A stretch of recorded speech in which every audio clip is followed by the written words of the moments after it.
Afirma Fernando Chueca que la estética es un puente lanzado desde la filosofía hasta el arte, y este puede ser un buen punto de partida. A comienzos del siglo XVIII se va abandonando progresivamente el cartesianismo imperante en la centuria anterior, y la relación entre el hombre y la naturaleza se reinventa. Se empiezan a explorar los límites de la experiencia empírica. El conocimiento humano sigue hallándose en la cima de la valoración, pero junto a él surge la conciencia de la posición de la época vivida en el devenir histórico y una creencia en el progreso social y cultural de la humanidad.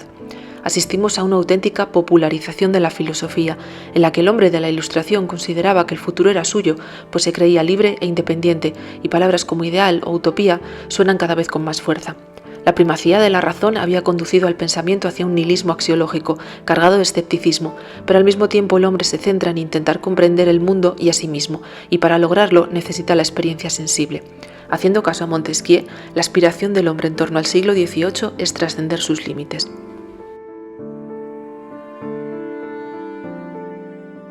En este contexto surgen las primeras nociones del tema que nos ocupa de la mano de Joseph Addison. Procedente de un clasicismo propio de su época, logró traspasar los límites estéticos temporales y sentar las bases de lo que casi un siglo después sería el romanticismo. La línea que separa las dos grandes tendencias que conviven a finales del XVIII es mucho más fina de lo que en un principio se podría pensar. Addison recogió sus ideas estéticas bajo el sugerente título de Los placeres de la imaginación, publicadas en The Spectator en el año 1712. Aún faltan unas cuantas décadas para que la estética reciba su nombre, pero las tres grandes categorías ya son formuladas. Es cierto que con el avance del siglo su concepción y su terminología cambiarán sustancialmente, pero ya se reconocen en lo grandioso, lo agradable y lo sorprendente el principio de lo sublime, lo bello y lo pintoresco. Tenemos que tener en cuenta que se trata de una primera aproximación y por lo tanto las definiciones todavía serán difusas. Los conceptos se mezclan en múltiples ocasiones y las propias categorías carecen de la profundidad que alcanzarán con Burke o Kant. The Spectator fue un periódico que gozó de un éxito inmediato, logró influir en las costumbres y en la moralidad de la población británica del XVIII y se convirtió en un poderoso instrumento para erradicar la ignorancia de los ciudadanos y aumentar su educación. Influido por Locke y por la obra sobre lo sublime atribuida a Longino, Addison parte de una psicología sensualista para llegar a toda una concepción estética. Las impresiones sensibles que nos proporciona la naturaleza y también el arte están íntimamente ligadas a la sensación de placer y de displacer.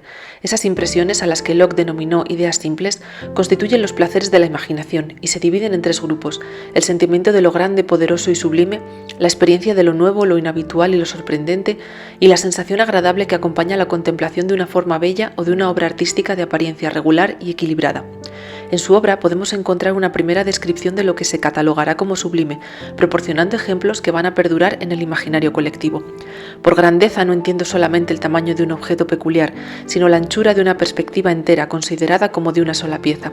A esta clase pertenecen las vistas de un campo abierto, un gran desierto inculto y las grandes masas de montañas, riscos y precipicios elevados, y una vasta extensión de aguas, en que no nos hace tanta sensación la novedad o belleza de estos objetos como aquella especie de magnificencia que se descubre en estos portentos de la naturaleza.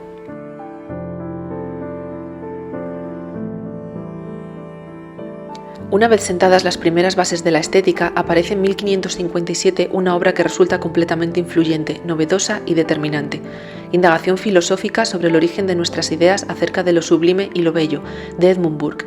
Su análisis nos hará adentrarnos en el mundo de las pasiones, pues lo oscuro, lo profundo, lo inconsciente y lo abisal serán algunas de las pautas que proporciona el autor para ponerle nombre a ese sentimiento que servirá para definir un nuevo campo de la actividad artística, lo sublime. Al igual que a Addison, a Burke le preocupaba lo endebles que resultaban los argumentos tradicionales para definir la belleza en una obra de arte, ya que el orden, la unidad y la proporción no eran suficientes para concretar lo que el sujeto sentía ante determinados elementos. En sus propias palabras, todo lo que resulta adecuado para excitar las ideas de dolor y peligro, es decir, todo lo que es de algún modo terrible o se relaciona con objetos terribles o actúa de manera análoga al terror, es una fuente de lo sublime, esto es, produce la emoción más fuerte que la mente es capaz de sentir. La categoría de lo sublime adquiere tanta importancia que se convierte en un asunto central del neoclasicismo y del romanticismo. Burke recoge una de las premisas de Addison con el concepto de grandeza, pero lo matiza afirmando que no es solo un problema de tamaño, sino que se mide también en términos de cualidad, y en este sentido la arquitectura se convierte en uno de los mejores ejemplos. Con la intención de centrar su obra en el horizonte teórico del momento, la inicia con un discurso preliminar sobre el gusto, elemento que estará presente a lo largo del texto y que actuará como motor de las explicaciones que se proporcionan. Las diferencias, precisamente, del gusto proceden de la diversa experiencia que el hombre particular tiene de las obras de arte. Burke plantea una nueva concepción del dolor, nunca vista hasta el momento, en la que propone que no hay motivo para considerar lo contrario al placer. De hecho, presenciar una tragedia puede provocar deleite en el espectador. Tal como él mismo afirma, las pasiones que pertenecen a la propia conservación están en conexión con el dolor y el peligro. Son dolorosas simplemente cuando sus causas nos afectan inmediatamente. Son deliciosas cuando tenemos una idea de dolor y peligro, sin hallarnos realmente en tales circunstancias. No he llamado deleite a este placer porque está relacionado con el dolor y porque es lo suficientemente diferente de cualquier idea de verdadero placer. Todo lo que excita este deleite lo llamo sublime. Las pasiones que pertenecen a la propia conservación son las más fuertes de todas.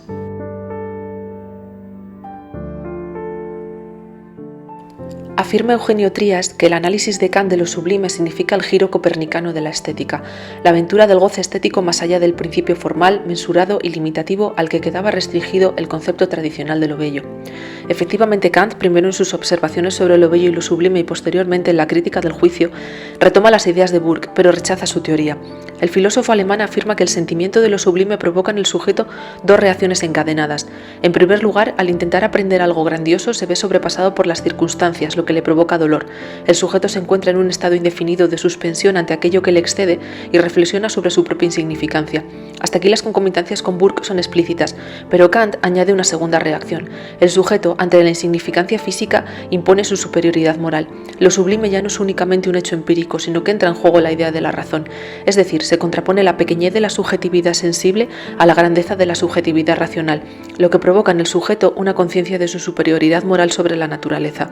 En definitiva, Kant está afirmando que a pesar de que el hombre pueda sentirse insignificante ante tales espectáculos de la naturaleza, esto hará que sus facultades del alma se eleven muy por encima de lo que es ordinario, de modo que esta lucha se traducirá en una mayor altura intelectual.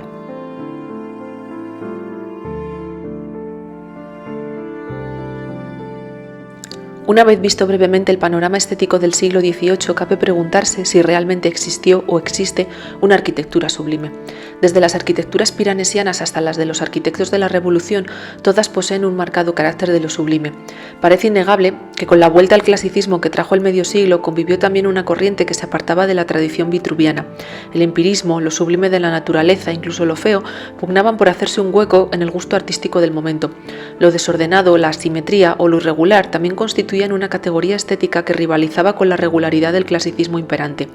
Este tipo de arquitectura diferente no buscaba una forma objetiva, sino causar un efecto en el espectador, el mismo que había logrado Piranesi con sus representaciones de restos arqueológicos titánicos y con sus Carceri, que según Calatrava representan ese momento de finales del XVIII en el que el énfasis de la razón y el control de la naturaleza han dado paso al oscuro y lo irracional. Son precisamente los trabajos de Piranesi llenos de claroscuros con alteraciones del punto de vista los que pueden servir como ejemplo y poner en cuestión las fronteras del llamado neoclasicismo. Nos hallamos ante distintos significantes que pretenden hacer una clasificación fragmentando los límites históricos: clasicismo romántico, prerromanticismo, romanticismo clasicista, y probablemente todos tienen en común la categoría estética de lo sublime. Además de Piranesi, no podemos dejar de citar a los arquitectos de la Revolución, ya que en la utopía de sus proyectos estaba reflejado lo sublime. Boulez y Ledoux utilizaron las formas estereotométricas, lo grandioso, lo colosal, las figuras como el cubo, el cilindro o la esfera, para proyectar la idea de infinito. El objetivo de esta arquitectura de la Revolución coincide en gran parte con las corrientes idealistas de la segunda mitad del siglo XVIII, en las que la obra arquitectónica, ya fuera realizada o únicamente proyectada, las llamadas arquitecturas en papel, respondían a una estética sensualista. ¿Cómo influyó toda esta corriente estética en España? ¿Se dejó sentir de un modo inmediato en el pensamiento y en el arte?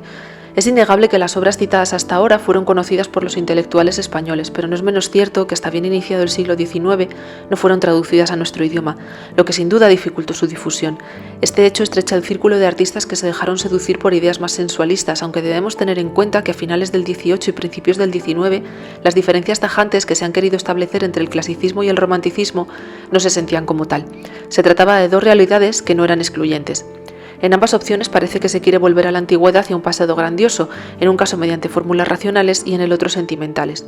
Úbeda de los Cobos afirma que el camino recorrido entre el clasicismo y el romanticismo tiene más que ver con la evolución que con la revolución, al menos en lo que al caso español se refiere. Llegamos así al punto final, la arquitectura proyectada por Francisco de Goya, dos proyectos que nunca se llevaron a cabo y que muestran a un Goya prácticamente inexplorado y conocedor de la estética europea del momento. Afirma Carlos Ambricio que lo sorprendente de estos dos dibujos no es tanto el tema, comunal a la arquitectura europea de esos años, cuanto el conocimiento que un pintor como Goya demuestra tener de la arquitectura. En ambas obras se puede apreciar el valor estético que tiene el empleo de las sombras, la superación del concepto de pirámide como ruina del pasado o su intención de insertar ambos dibujos en un espacio urbano. Se desconoce la datación exacta de los dibujos, pero la crítica los sitúa a finales del 18 y principios del 19.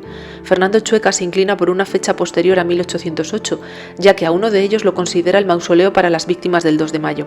Este mismo autor incide en que las ideas de Goya son lo más novedoso que se había llegado a imaginar en España en su tiempo y que estas arquitecturas nos revelan el espíritu inquieto del artista. Si tratamos de establecer un contexto ideológico, existen dos fechas que pueden resultar claves para revelar los pensamientos estéticos del artista aragonés. Por un lado, en 1797, Saavedra y Fajardo y Jovellanos son nombrados ministros, lo que tiene como consecuencia un cambio en los vientos políticos. El fin de siglo se presenta cargado de esperanzas y con este optimismo en ciernes, Goya proyecta sus caprichos. Las 80 planchas constituyen un estudio singular y rotundo de su época mediante la crítica social y la sátira más pura. La otra fecha es 1799, cuando los caprichos se ponen a la venta. Interesa para conocer su pensamiento el anuncio que se publicó en el Diario de Madrid el 6 de febrero de ese mismo año. En él se afirma que el campo de trabajo del artista va más allá de la observación de la naturaleza y se adentra en el pensamiento humano, creando una nueva teoría del arte. Eso incluye el simbolismo, las formas míticas, la propia razón y el sueño.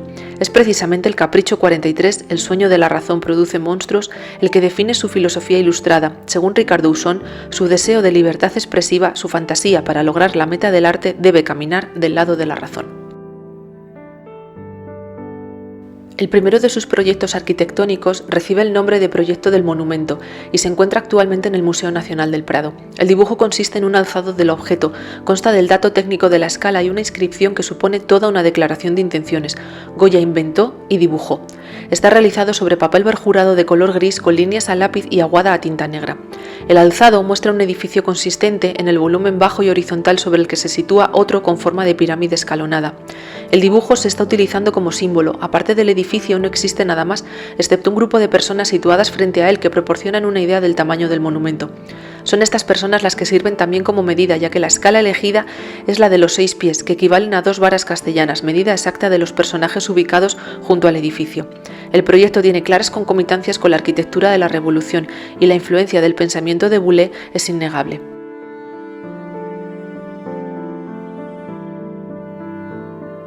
El segundo dibujo, denominado La Pirámide, es por su novedad un auténtico experimento en la obra de Goya y algo único en la ilustración española. Es preciso insistir en que en nuestro país apenas hay ejemplos puros de la arquitectura de la Revolución y que los más explícitos lleguen de la mano de un artista con escasas expresiones arquitectónicas es, cuanto menos, llamativo. Este proyecto es en sí mismo un gran ejemplo de la sublimidad en la arquitectura. Ejercicio hecho a lápiz en el que no hay anotaciones técnicas, se trata de un ejemplo de su visión imaginativa y fantástica, donde el colosalismo y la grandiosidad son algunas de las cualidades que más llaman la atención. Formalmente se trata de una inmensa pirámide atravesada por una bóveda de grandes dimensiones que transforma el edificio en un arco triunfal. A ambos lados de la pirámide se han colocado diferentes edificios y en la explanada principal multitud de personajes. Estos proporcionan una escala que ha llevado a algunos estudiosos a dotar a la pirámide de una altura de entre 75 y 80 metros. Lo característico es ese halo simbólico y único que posee, que la diferencia de cualquier otra arquitectura proyectada en nuestro país hasta el momento.